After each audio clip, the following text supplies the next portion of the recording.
You've all seen that AI can generate some pretty ugly UIs and a bunch of ones that look like all the other ones out there, right?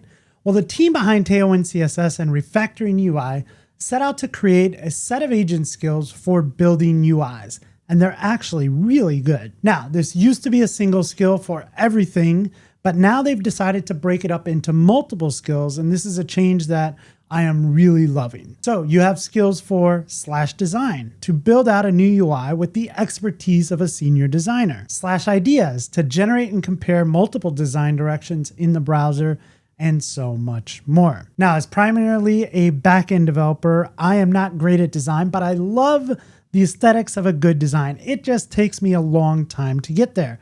With these new set of agent skills, I now have the capabilities in my hands to go out and prototype and create some really nice looking UIs, and I'm really excited for this. Furthermore, I can use these skills in the tools that I'm already using, things like Claude Code and OpenAI's Codex.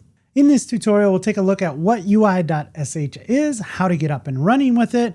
We'll take a look at a few examples, including one that I did on my own personal website. What are we waiting for? Let's take a look. I'm going to hop over to my screen. This is UI.sh, Agent Skills for Interface Builders, a collection of expertly crafted, task-oriented prompts and workflows for building UIs that don't suck. I love that headline. So first off, this is an invite only. Right now you have to request an invite, and it is a paid skill. I have no problem paying for this because these skills really help me kind of build out some new UIs. And no, they are not sponsoring this video. I just happen to be a big fan of everything they do over at Tailwind and all of the projects they've worked on. So we could take a look here. There are a bunch of different skills. So we have things like design and ideas, which I already talked about, brand kit, being able to componentize things, being able to canonicalize Tailwind. If you just want to add a dark mode to a specific app, you can do that.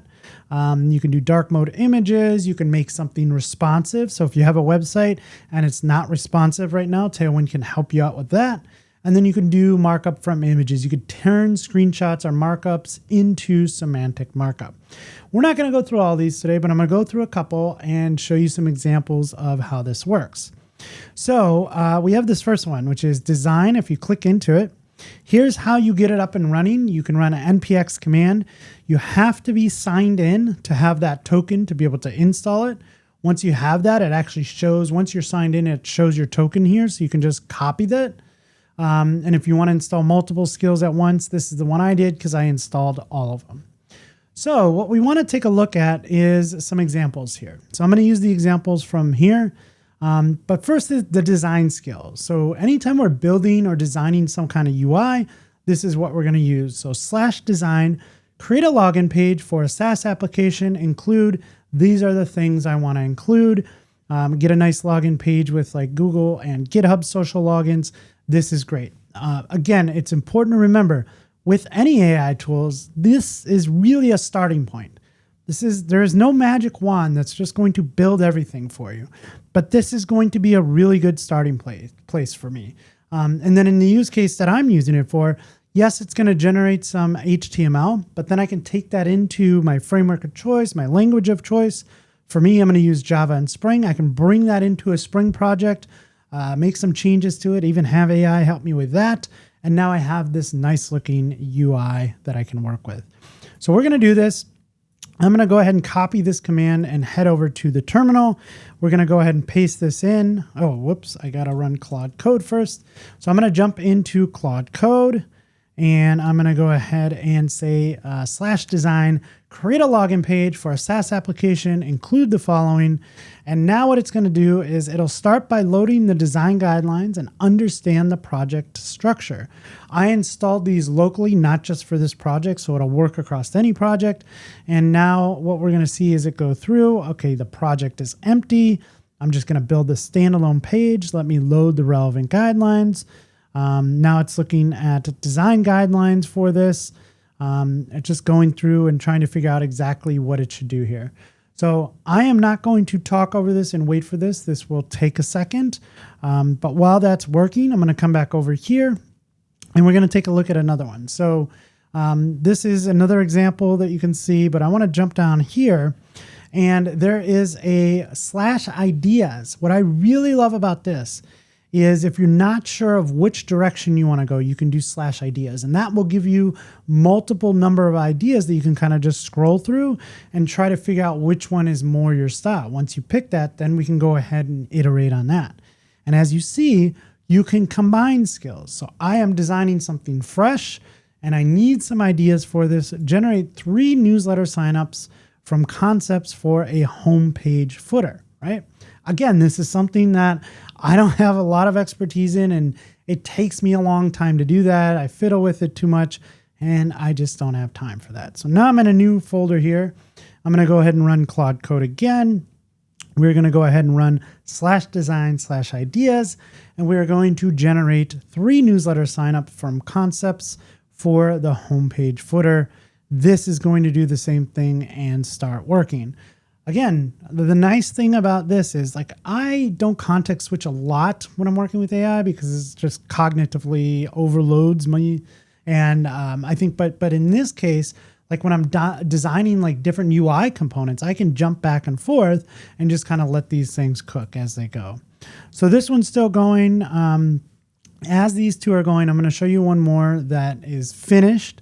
But what I did was I went into my current website, my portfolio.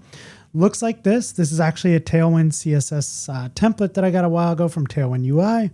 It looks good, but I wanted to like freshen it up a little. So again, I went in, I did /ideas and said, hey, let's come up with some new ideas for the homepage here, just to kind of give it like a makeover, a fresh coat of paint, if you will, and just give me some ideas. So it went through some ideas. And I ended up finding this one that I really, really like. This was kind of the terminal developer. And I love a few of these like really cool features that I didn't really explain. So because we have this nice little editor over here, we do have a Java record here. So public record developer has a name, role, and years of experience, and it creates a new instance of that developer. And it says, let's build something new. I love this, but it's stuck with that theme. And as you see over here, I have this like $sign. Who am I? So it's something you would type in a terminal, right? And it prints out my name, my title, a little blurb. Hey, do you want to watch over on YouTube? This clicks over to my YouTube channel. Do you want to subscribe to my newsletter? Here are all my socials. And here are some links to some other things on the website that you can check out. That's all it really did to the homepage, but that's what I was looking for. Just a fresh coat of paint. When you get to the website, it's there. So this is not on the current site yet. I'm going to merge this into my main branch soon and go ahead and post this. But these are the little things that like I just spend too much time on. And having skills are so great because you basically get the expertise of someone who knows their craft. And the team behind Tailwind CSS definitely knows this. So I get to kind of lean on them and say, hey, I need your help redesigning this homepage, or I need to design a newsletter footer section or a new login page, right? So we get to kind of lean on the experts for some of this stuff. So these are going still. I think this one's going still. I'm going to go ahead and pause this and we'll come back to this when this is all finished up. All right, so I'm going to pick it back up. The file has been written. Now let's verify it in Chrome across breakpoints and light and dark mode and check the show hide in interaction. So it looks like it's going to file URLs are blocked. Instead, it's going to spin up a server. So server's up. Let me load the page and check it out. See, it resized my screen here. Here is the login page. We have this company, welcome back, sign in, username, password, remember me, forget, sign in, or continue with Google and GitHub with a nice little banner image over here. So this is really nice. Again, if we didn't like this, we can always kind of iterate on this, but this is a good starting point. It's checking light and dark mode. It's probably going to check like whether this can scale between different sizes. So this one's going on. Also, if we come over here, it looks like it is building out newsletters. So it actually used my personal website and said, here's the newsletter. Here's the great thing about the /ideas. Down here, you can see this little split switcher. We can switch between, here's an inline row, here's a spotlight card, here's an editorial. I love this one. This is the one I would actually go with. And in fact, I might add something like this to my personal site. So design is giving us some ideas here, testing it out, making sure that it fits all form factors, making sure like light and dark mode work. And again, we can iterate on this if we want. /ideas combined with /design can design something new and give you some ideas. Most of the time, like, I don't know where I want to start. So this is a really good idea. We can see here, it's making sure it looks good on mobile as well. So doing some good things there. All right, so that's really what I wanted to show off. UI.sh, a set of agent skills for building really nice UIs, generating ideas, building brand kits, a whole suite of skills for building out different UIs and UI components. Again, this is from the team over at Tailwind CSS and Refactoring UI. Those guys do an amazing job, and I was really excited to see this pop up. I got an invite, paid for it, and I'm a happy customer. I'm going to start building out a lot more with the UI.sh skills. So, hey, I love looking at new tools, learning new tools, sharing them with you. One of my favorite things about going to conferences and watching conference talks is I always pick up something new, like a new command or a new tool that somebody uses. So I'm going to try and share a lot more tools on this channel. Hopefully this one helps you out. Again, if you're a front-end designer, you probably already know about this. If you're a back-end designer, this is something that's really going to help you out. We can take this workflow into the tools we're already using, like Claude Code. We can generate these UI components, these entire UIs.